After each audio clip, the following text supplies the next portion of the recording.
in power and brain, he needs to be on our side, and I'm very thankful that he came on board with us.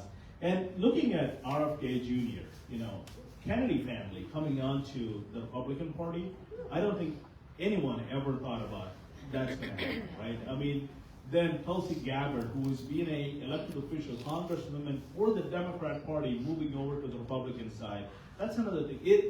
So it wasn't all about Democrats versus Republicans. It turned out to be Americans versus communists. Right. And that's what it was. So we are at a point that the people have sent a huge message to our elected officials. And I'm thankful Ted Cruz is supporting someone the grassroots wants. I have stayed out of this race intentionally because Donald Trump has not said who he wants.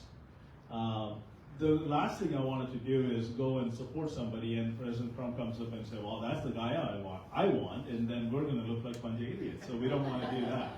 So I stayed out of it as much as I can, and every grassroots member who emailed me, texted me, called me, and said, you can only ask one person in Texas, that's Ted Cruz. So apparently they all called him because his voicemail was full for the last 3 days. I called that number too, just to say it's here, if it's true to hear that it is full, and it was. So we're going to have a majority leader today.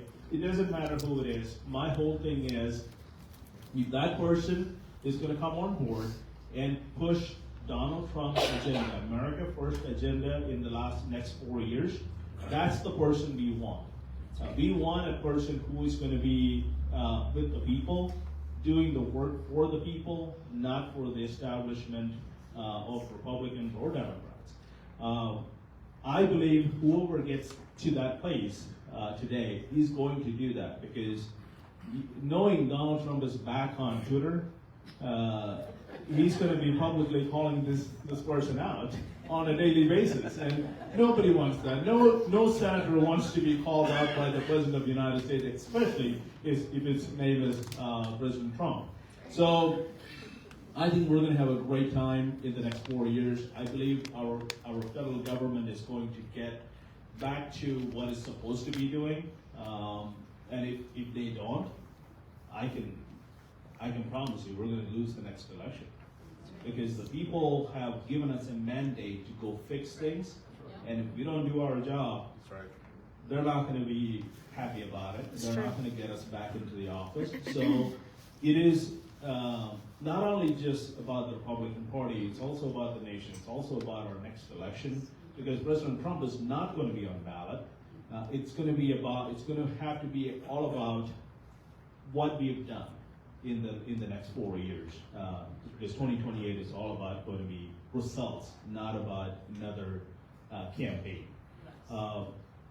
So one of the things, switching back to Texas elections, we flipped so many South Texas counties. Yeah. I couldn't believe it.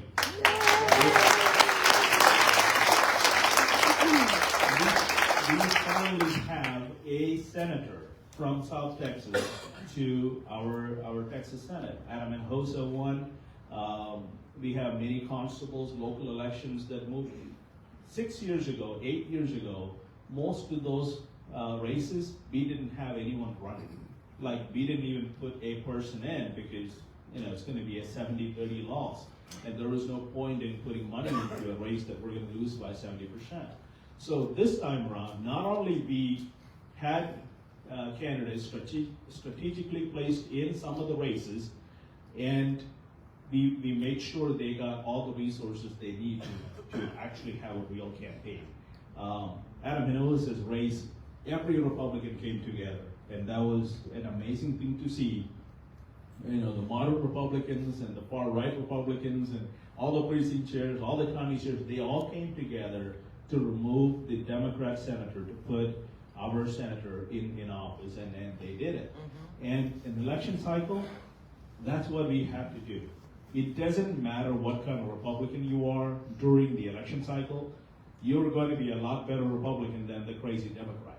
That's right. So we have to do that, and then we did, and that's one of the reasons I stayed out of all of this infighting during the session, during the last 4 or 5 months, because I figured if we fight small things and lose the election, there is no point in this whole thing.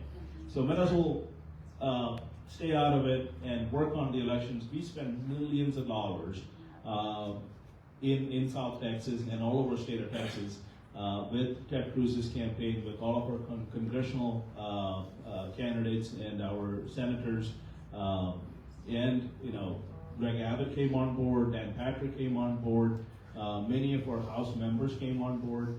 All of those forces coming together to make Texas more red actually worked. So we're going to have to do it again in 26, because I was talking to someone from Governor Abbott's campaign, and I said, this has been a crazy red wave for Texas, and Greg Abbott is the most popular person, popular elected officials in the state of Texas. So in 26, we're going to have to build on this and make it even more. Otherwise, it's just going to look bad for y'all. So he understands we're just joking, but we have to do even more in the next cycle. We have over 1 million people who were either independents or Democrats who came over to the Republican side this year in the state of Texas. That's good. That's 1 million people that we have to keep in 26.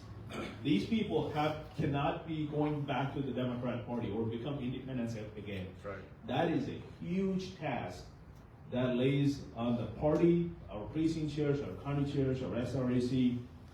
So because of that, we are rolling out a program. It is very similar to Trump 47 program. What it's going to be is you go to Texas GOP's website, you put in your address and your contact information, and we will get you a list of 20 people in your neighborhood that we think, using the data, is going to be like somewhat moderate or even a independent, that you can go and talk to them and have a conversation, get their information back to us. And if you have another few more hours that you want to spend on, this is a newer version of block walking, essentially, but instead of knocking on every door with a candidate's name, we're knocking on doors to talk about principles and to say we want limited government. We are pushing these these bills on the legislative session because that helps in our county for this business, or helps our employees or employers or whoever it is. So having that conversation over the next 2 years with all of our friends and family who are our neighbors, and if you can put it in a specific address, and we'll get you that list.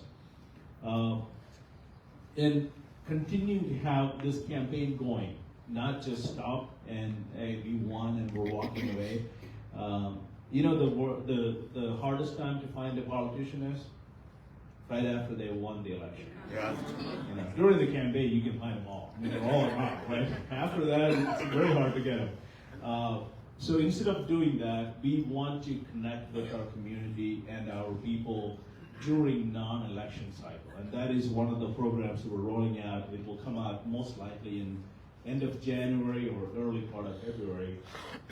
The second part of the program that we're rolling out is a Texas GOP University.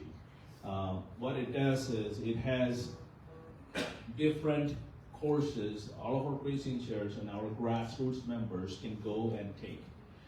It's online system, so you log in using your email address and a password that you set up, and we want to put out courses that are relevant to the time. Like when we talk about taxpayer funded lobbying, we'll have a bill and all those things are going on in this legislature. Many of our grassroots members don't understand how horrible is it to have taxpayer funded lobbying. They know they're against it, they just don't know the ins and outs of it. It's a 20-minute presentation by someone who is an expert in that, and it will teach you everything you need to talk about to your neighbors, to your legislator, how to contact them. All those information will be there. It's a very simple, easy to use program that will basically empower the grassroots to go to the next level. The government do belong to the people who show up. you don't show up, it's not yours because you haven't shown up. I've been going to different places to talk to people and say, you need to do this and that, and sometimes the people's response is like, well, how come I didn't get appointed to this? I'm like, so I had a meeting a couple days ago. There was this Democrat who was asking me, how come President Trump is not appointing any of these people? I said, they were all against him, supporting Kamala Harris. Why don't you think that he's going to do that? Yeah. So, a lot of people think like that. They wanted to come and take be the champion of the game, but they have no idea what the rules of the game are. So we have to teach our neighbors, our grassroots members, our precinct chairs how to play that properly, especially during a legislative session. Let's talk about legislative session and speaker's race, and then I will wrap up. The legislative session, we have 8 priorities, right? So 8 of those priorities are chosen by you when you came to the last convention. You guys decided this is what you wanted to do. And I added 2 more into that. One is protection of life, which is a abortion bill.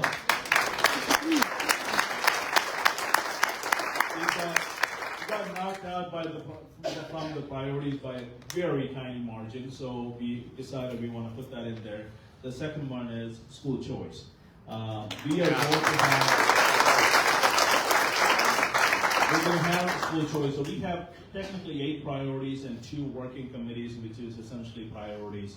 So 10 of those things are going to be pushed by the party. Then we have the entire platform. There's a lot of things in the platform that needs to be done by our legislators. Then we have closing the primaries. That's another thing we got to work on. So, there is a lot of work to be done in the next 5.5 months. And I am always thankful our legislators are only there for 5 months, because the longer they are, more trouble for us, average people. So I'm glad that they're only there for 5 months, but in that 5 months we have a lot of work to get done. So one of the things we're going to be asking as the party, through county parties, for our grassroots members to show up to the Capitol. You can do that by literally showing up, or you can do that by making calls to your legislators, or writing them, or sending them email, all of those good stuff. And there is a training program that is coming out, I believe, in the middle of December, how to talk to your legislators, how to track each and every bill, what is happening with the bill, who is signed on to a bill, who didn't sign on to a bill, and if your legislator haven't signed on to a bill, why is that? You can ask the legislator or your legislators, political director, or one of those leadership staffers there. So all of those good stuff have to happen for us to move forward.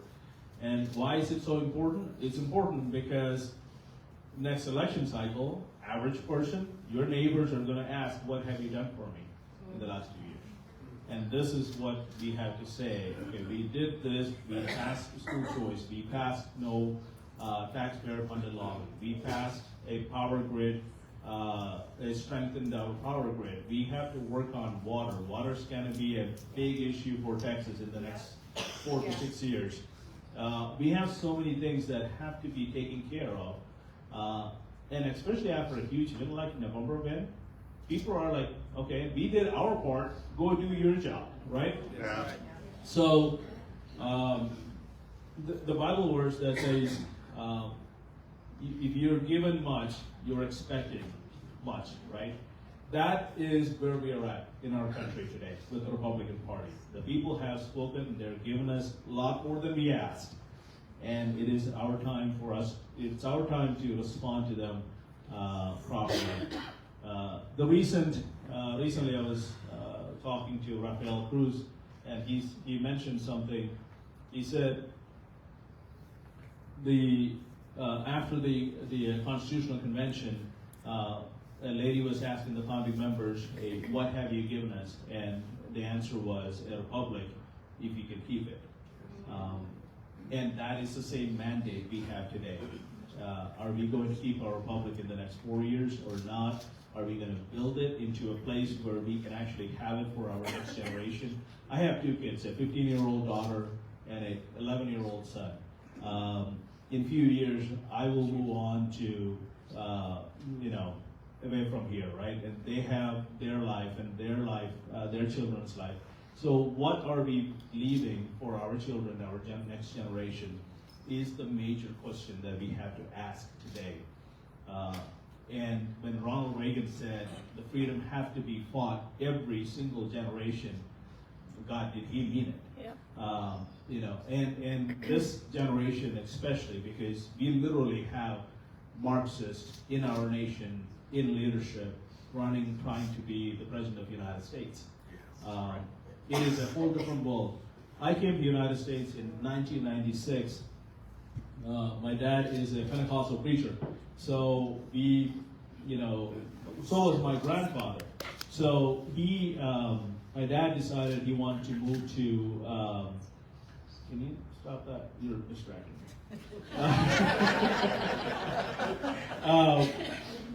My dad decided when I was about 2 that he wants to move to the United States. It took a 14-year process to get to U.S. the right way, not jumping the fence. So once he Yay! Isn't it awkward? People have to say that out now. Like I came the right way, maybe not that person. I do have to say, and I'll come back to the story in a second. I do have to say this. A few days ago, I was in South Texas. We were in South Texas a lot, and campaigning for our candidates, doing block walks and all those stuff. And we got stopped by the Border Patrol. Well, you all got it. So I had my political director with me, and we got stopped, and he goes, Border Patrol agent comes up, and he goes, and we were on a rented car on top of it, so that didn't help. He goes, "Are you a citizen?" And I said, "I don't know about this guy, but I am." Oh, that's bad. He didn't find that funny, but that was a simple question. He didn't bother me. He said, "All right, sorry, go ahead and go." But he wanted to know who we are and what we are doing in the southern part of Texas. But going back to the story, I grew up in North Texas. I got here when I was 16, went to college here, went to school here. And moving on from not being in anything in politics, we never really cared about politics. I thought every politician is a crook, which I haven't changed my mind on that yet. But honestly, the reason I got into politics is because Barack Obama expected every person who is not white to be supporting him, and I said, I don't like this guy. His policies are horrible, and it's bad for my business. I had just started a new business at that point, and I'm like, I'm not supporting this guy in my church. And a lot of people in my community who are Indian descendant, either born here or came from India, were supporting him because he's black. And we were like, no, there's a lot of us who stood against that, and finally ended up going to Dallas County GOP headquarters to ask for the difference between the Republicans and Democrats and Barack Obama versus McCain at that time. And everyone started to realize, okay, this is not the party we want to be. We want to be in the Republican side. And that's what's happening in South Texas today. South Texas, especially Hispanic population, is very religious and very conservative. Yeah. The only thing they were against us by saying we were all racist, and that was the product of CNN and MSNBC. It wasn't the product of us. The Republican Party was in Texas was started by 150 black men, and most people don't know that. Right. And so it was the Republican Party is the party who stood against KKK. It's the same party who was the party of Abraham Lincoln. People usually don't know that until Trump started to talk about it. So we needed someone like that to push that kind of narrative, even though all of those are facts. Most people didn't talk about it. So I would say one of the things that I'm challenging people, our people, is regardless of your skin color, your white, black, whatever it is, I know it's uncomfortable to talk about things like that, but I want you to talk about things like that. Because it is time that we actually address the issue that CNN has built this narrative against the Republican Party, against the conservatives. It is being a real hard thing to overcome for the party. We need to be able to educate it about this, that we're not racist. I mean, and I said this a few times during my visits to South Texas, and said, you know, there was 6-7 of us running for a state chairmanship at the convention. I was the only guy who was an immigrant, came from another country, looked like this. And I got elected by, I would say, about 95% white Americans. And I said, if they were racist, they could have chosen any one of the other 6 people. Right. And then there was enough problems with all of our campaigns that people could, but they chose me because of the messaging that I did, because of the principles that I stand on, because of the things that I said, this is what I'm planning to do. They chose based on facts, not based on the skin color. And a lot of people have to hear this. And honestly, you guys are going to have to talk about this.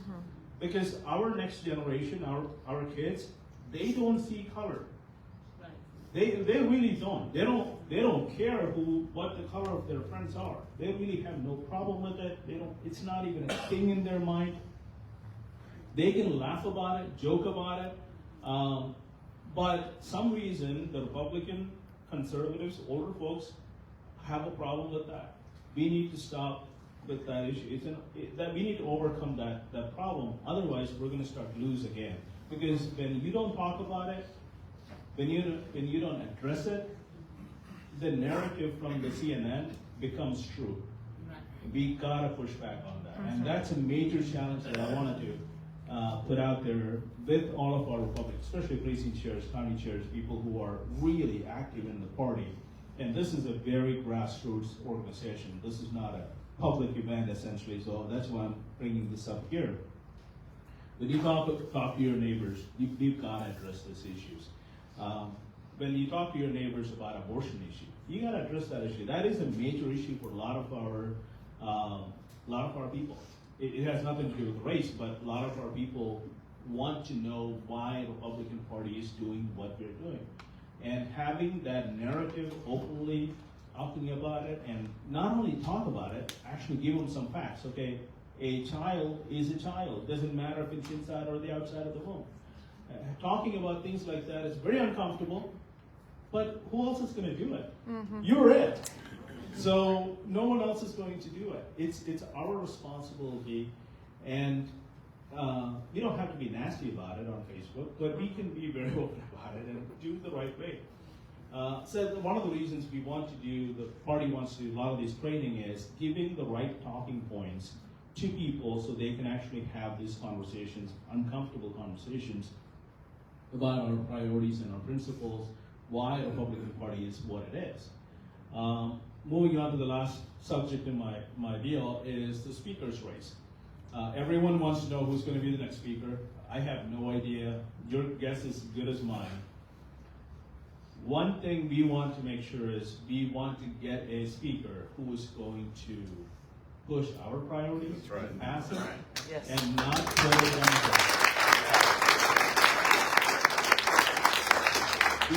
We don't want a speaker who is going to put Democrats in charge. There was no reason to do that in the past, and especially this year, there's no reason to do it, because if you elect a Republican, the people are expecting the Republicans to make policy. Yes. Amen.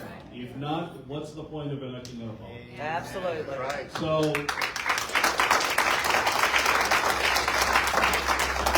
we're at a point in Texas House, either you get on with the program or get off the pot type of thing. we're at a point that we can, so we're going to be asking our grassroots members to be very active, very open about this specific race.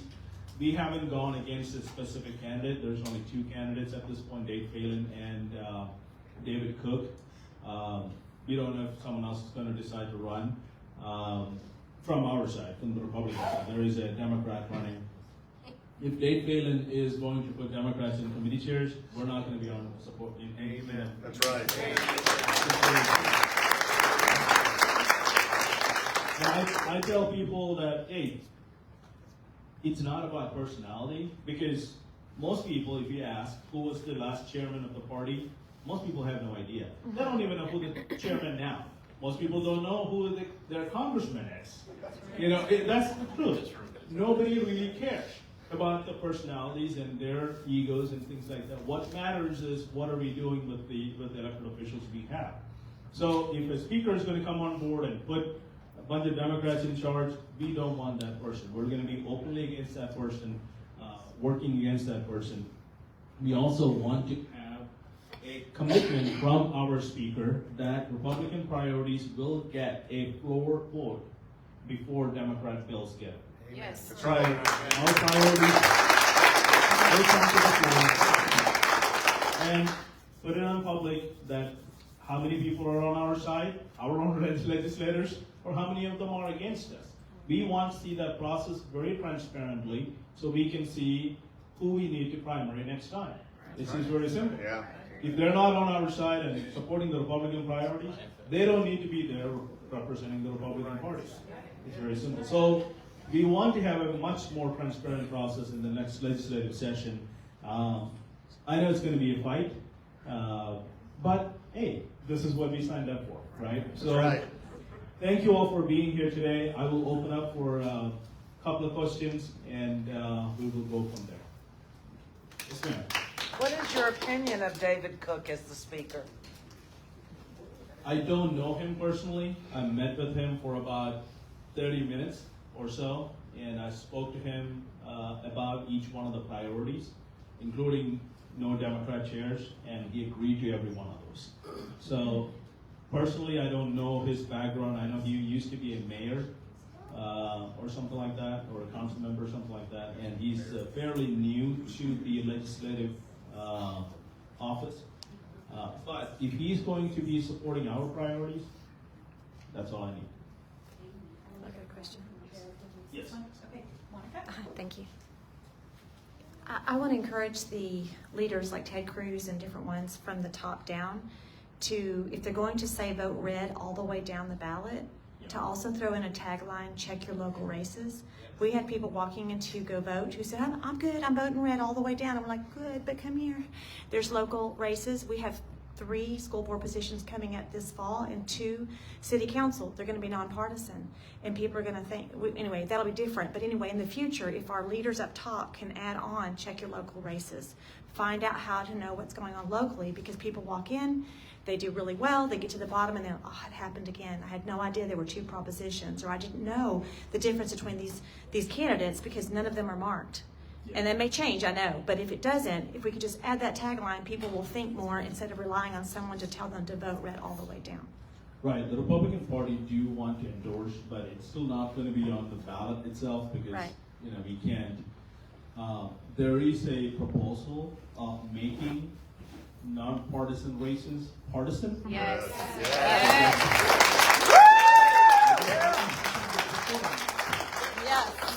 Because it's either a Democrat or a Republican. Yeah. Amen. There are no real nonpartisan races anymore. Right. That's it. So there is a push for that, and if the grassroots want that, I'm more than happy to Yes. do that. Yes.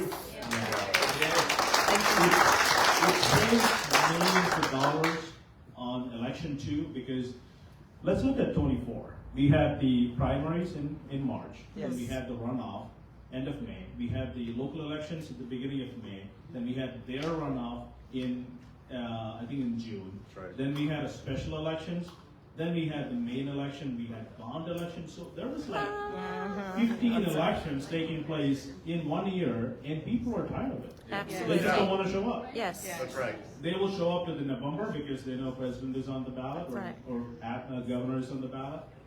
But the rest of the stuff, they just don't want to show up. So I think it is, it's very prudent for us to go and say, we're going to have the primaries in March, we're going to have the election in November. That's Yes. it. That's it. So, Yes. we think Democrats going to be okay with. Yeah. They're not going to be okay with the nonpartisan stuff because that's how they get elected. Right. Saying, oh, it's a nonpartisan. Right. Don't worry about it. Yes. But removing the multiple elections, I think they'll be fine with it too. So there's going to be some support for this in the next session. Awesome. We'll see how that plays out. Thank you. Thank you. I've got one question. Is that on? This relates to a ton of money being given to all Republicans by Sands Casino. They think gambling is a big issue this year, and they're making a push for it. And they've given Abbott a ton of money, and all the newcomers have got a ton of money. I tend to follow the money, and they're going to promote it like this. You do that, and you don't have to pay any school taxes. Can you see how bright that is? That makes you smile, doesn't it? I was fooled on that with the lottery. They said we'd never pay any more school taxes if we approve the lottery. What can you tell us about the situation in the legislature coming up? So I know this, they're not going to pass anything this year because the Senate, Dan Patrick openly said, we're not going to support it. So, what are they going to do in the House? I think they're going to pass a bunch of bills and to move it to a place where they can have it come back in the next session. You know, those are big business owners, right? We're talking billions of dollars. They have time. They're not like tiny business owners. Either you do something this year or you go out of business. They have plenty of time and plenty of money. So what I think is going to happen over time, they're going to push for this. The only way we can push back is by grassroots standing out. Amen. The Republican Party is openly against it because I'm openly against it because it's in the platform.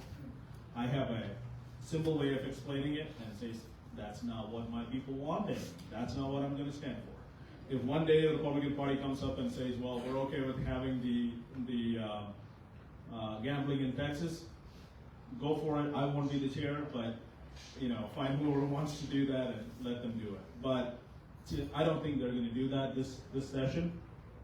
The church needs to wake up and talk about it.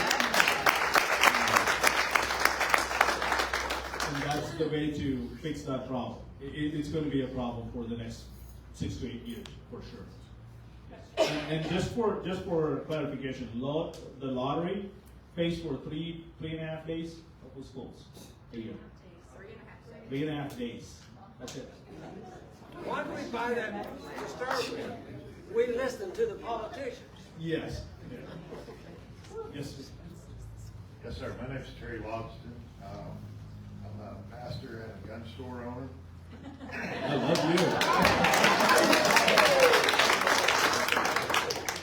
And so I preface my question with that on purpose. The next 4 years, the things that President Trump and his administration does are going to be very important to our country.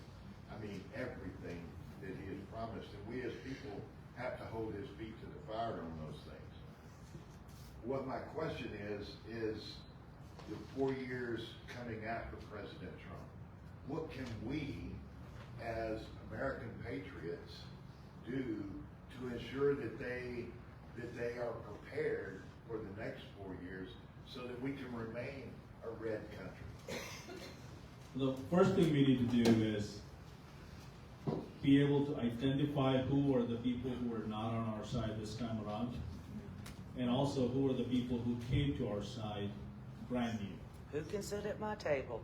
Right. So they need to, and having that conversation with them to keep them on our side is the #1 priority, because 1 million people on our side this time around that wasn't there in 2022 or 2020 is a huge number of people moving to our side. It's very hard to keep that many customers. The only way to do it is having an extremely good customer service. And that's our precinct here. And be able to talk to them and say, hey, thank you for supporting Trump and Republican Party and our principles this time. What can we do to make sure you do it again? What is it that we're doing that's not, you don't agree with us? So we want to have that dialogue with the entire state of Texas, our entire nation.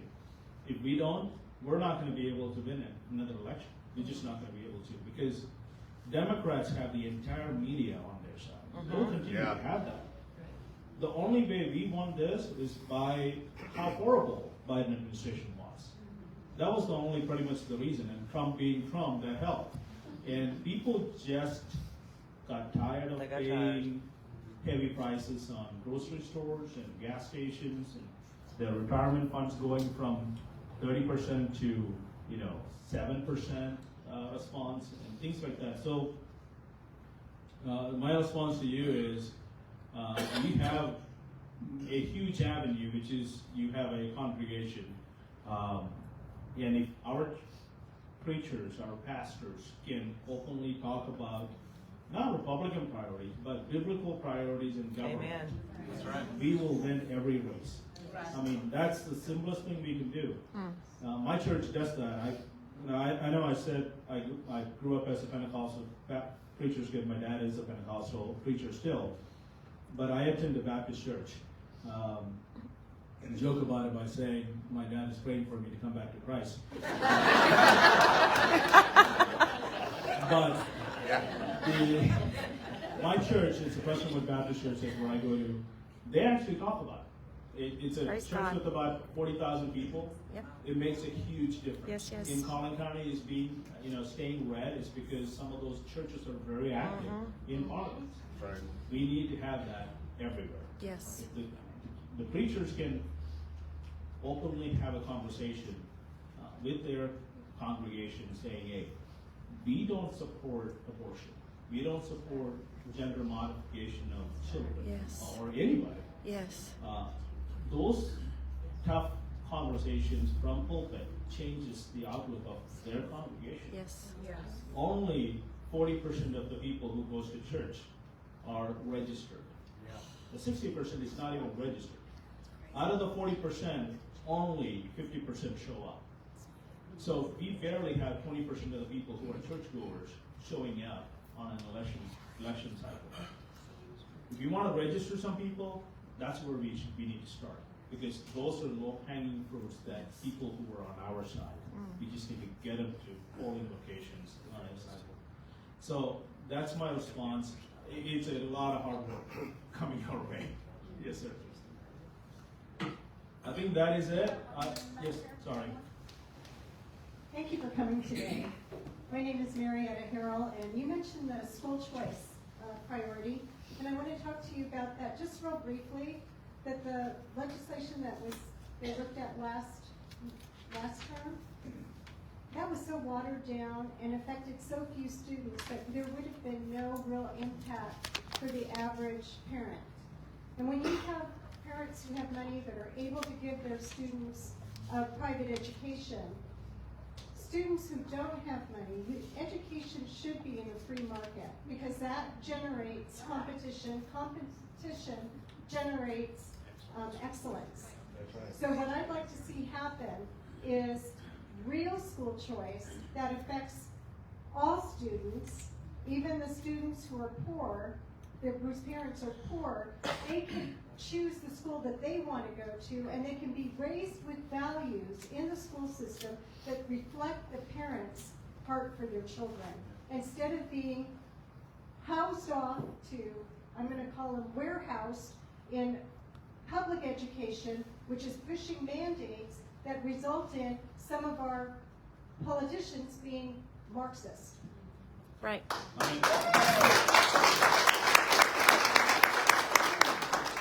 I understand that, and so last session, I believe it's HB 2 was the bill number, or it could be HB 1.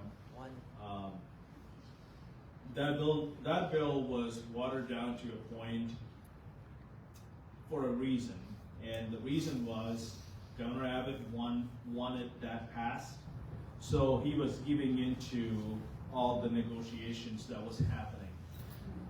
The school lobby is absolutely powerful. You need to understand that, because even with Governor Abbott publicly saying, I will come after anybody who doesn't support this bill, there was 20-some Republicans who said, I don't care, because they thought the lobby will fund their campaigns, and they did. So this time around, we have not only 86 members, we have 88. We added 2 more members to the Yeah. Texas House in this election cycle. We have additional senator from South Texas on the Senate side. Almost all of them support school choice. So I think it was a good thing that it didn't pass last time, because it would have been a bad bill that was going through.